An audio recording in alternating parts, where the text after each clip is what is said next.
భయభ్రాంతులకు గురి చేసే ప్రయత్నం చేస్తున్నారు. బట్ ఎవరు ఎన్ని చేసినా తప్పు చేయని వాళ్ళు భయపడాల్సిన అవసరం. మేము తప్పు చేయలేదు. ఇది కేవలం రాజకీయ ప్రేరేపితమైన కేసు. రాజకీయ కోణములో కుట్రతో ఉద్దేశపూర్వకంగా బీఆర్ఎస్ నాయకులను ఇబ్బంది పెట్టాలని రేవంత్ రెడ్డి చేస్తున్న ఒక దుష్ట పన్నాగం. అందువల్ల ఇలా కేటీఆర్ గారు ఈరోజు ధైర్యంగా వెళ్లారు.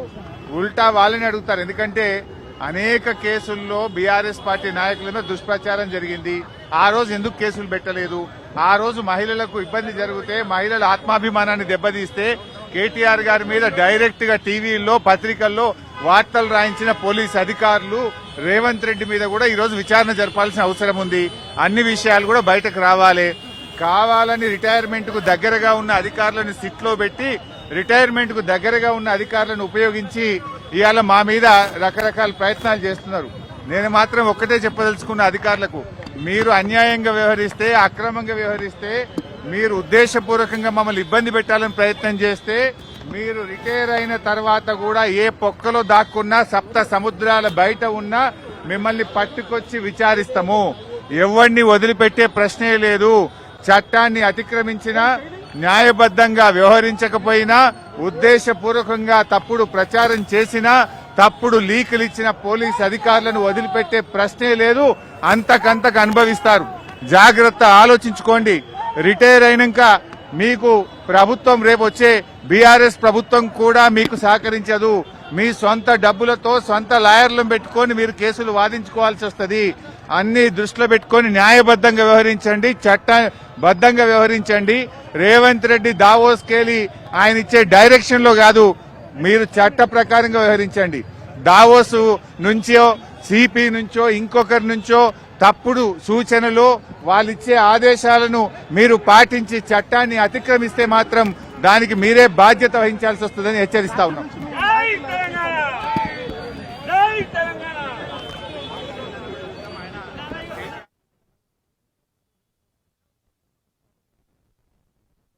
సిట్ ఆఫీస్కు చేరుకున్నారు కేటీఆర్. ఫోన్ ట్యాపింగ్ కేసులో విచారణకు హాజరయ్యారు. ఇదే విషయానికి సంబంధించి మరింత సమాచారం సిట్ ఆఫీస్ నుంచి మా ప్రతినిధి రాధాకృష్ణ లైవ్లో అందిస్తారు. రాధాకృష్ణ. సంతోష్, ప్రస్తుతం సిట్ కార్యాలయంకి కేటీఆర్ చేరుకోవడం జరిగింది. కేటీఆర్ వెంట హరీష్ రావుతో పాటు వివేక్ మరికొంతమంది రావడం జరిగింది. వాళ్ళందరినీ మాత్రం లోపలికి అనుమతించలేదు.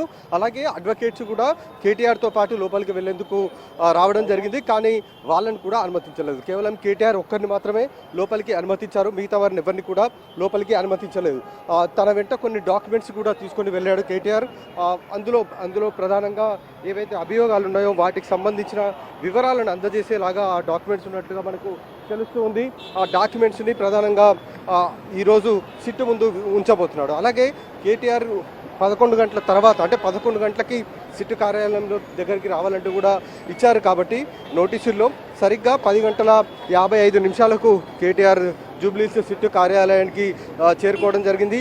ఆ లోపలికి వెళ్ళిన తర్వాత 15 నిమిషాల తర్వాత, అంటే 11:15కి లోపల విచారణ స్టార్ట్ అయ్యే అవకాశం అయితే మనకు కనబడుతుంది. దానికి సంబంధించి ప్రధానంగా ఇప్పటికే ప్రస్తావనలు కూడా సిద్ధం చేశారు.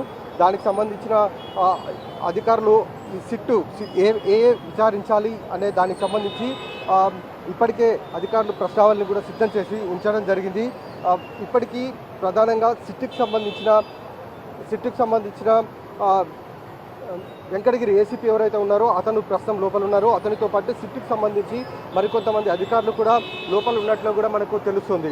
దానికి సంబంధించి ప్రధానంగా ఇప్పటికే సిట్ అధికారులు హరీష్ రావుని విచారించిన తర్వాత వెలుగులకు వచ్చే అంశాలు, అలాగే ప్రస్తుతం బీఆర్ఎస్ వర్కింగ్ ప్రెసిడెంట్గా కేటీఆర్ ఉన్న నేపథ్యంలో వాటికి సంబంధించి ఎలాంటి ప్రశ్నలు కేటీఆర్ని అడగాలి, అలాగే ఫోన్ ట్యాపింగ్ సంబంధించిన అంశంతో పాటుగా బీఆర్ఎస్ పార్టీకి సంబంధించి వచ్చిన ఎలక్టోరల్ బాండ్స్ ఏవైతే ఉన్నాయో వాటికి సంబంధించిన అంశాలపైనే ఇవాళ కేటీఆర్ని విచారించబోతున్నారు. ఎందుకంటే ఇప్పటికే కొంతమంది వ్యాపారస్తులు సిట్కి ఇచ్చిన వాంగ్మూలాలలో చాలా వరకు ఎలక్టోరల్ బాండ్లకు సంబంధించి అనేక ఆరోపణలు చేయడం జరిగింది, అభియోగాలు చేయడం జరిగింది. ఏ విధంగా తమ దగ్గర నుండి ఎలక్టోరల్ బాండ్స్ తీసుకున్నారు, ఏ విధంగా ఎలక్ట్రల్ బాండ్లను కొనుగోలు చేసేలాగా తమపై ఒత్తిడి తెచ్చారన్న దానికి సంబంధించి చాలామంది వ్యాపారస్తులు ఇప్పటికే వివరాలు ఇచ్చారు కాబట్టి ఆ వివరాల ఆధారంగా అంటే ఆ వాంగ్మూలాల ఆధారంగా ఇవాళ కేటీఆర్ని విచారించబోతున్నారు. అంటే ఇందులో నేరుగా కేటీఆర్కి సంబంధించి ఫోన్ ట్యాపింగ్ వ్యవహారంలో ఎంతవరకు ప్రమేయం ఉందన్న దానికి సంబంధించిన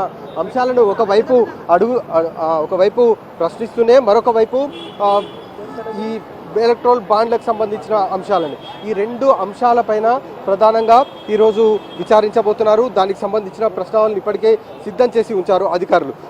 ఇవాళ హరీష్ రావుని ఏ విధంగా అయితే 3 రోజుల క్రితం విచారించడం జరిగిందో ఇవాళ కూడా అదే మాదిరిగా విచారణ కొనసాగే అవకాశం అయితే మనకు కనబడుతుంది. అలాగే అడ్వకేట్స్ని కూడా లోపలికి పంపించలేదు, కేవలం కేటీఆర్ ఒక్కరినే పంపించారు. 160 CRPC కింద నోటీసులు ఇచ్చారు కాబట్టి తమకు వచ్చిన అంటే విచారణలో తమకు వెలుగులోకి వచ్చిన అంశాలపైనే తాము విచారణకు పిలవడం జరిగింది అంటూ కూడా చాలా స్పష్టంగా 160 CRPCలో పేర్కొన్నారు సిట్కు సంబంధించిన అధికారులు. కాబట్టి ఆ అంశాల ఆధారంగానే విచారించే అవకాశం అయితే మనకు కనబడుతుంది. ఎందుకంటే ఈ వ్యాపారస్తులు ఎవరైతే ఉన్నారో ఎలక్ట్రల్ బాండ్లు కొనుగోలు చేసిన వ్యాపారస్తులు ఫోన్ ట్యాపింగ్ ద్వారానే తమ ఫోన్లను ట్యాప్ చేసి తమల్ని బ్లాక్మెయిల్ చేసి ఆ తర్వాత ఈ ఎలక్ట్రల్ బాండ్లు కొనుగోలు చేసేలాగా ఒత్తిడి తెచ్చారన్న అభియోగాలు ప్రధానంగా మోపడం జరిగింది. కాబట్టి ఈ అభియోగాలపైన బీఆర్ఎస్ వర్కింగ్ ప్రెసిడెంట్గా ఉన్న కేటీఆర్ ఏం చెప్తారనేదే సిట్టు చూడబోతుంది. అలాగే రాష్ట్రం మొత్తం కూడా ఇప్పుడు సిట్టు కార్యాలయం వైపే చూడబోతుంది. అసలు ఫోన్ ట్యాపింగ్ వ్యవహారంలో ఇప్పటివరకు జరిపిన విచారణలో ఎప్పుడు కూడా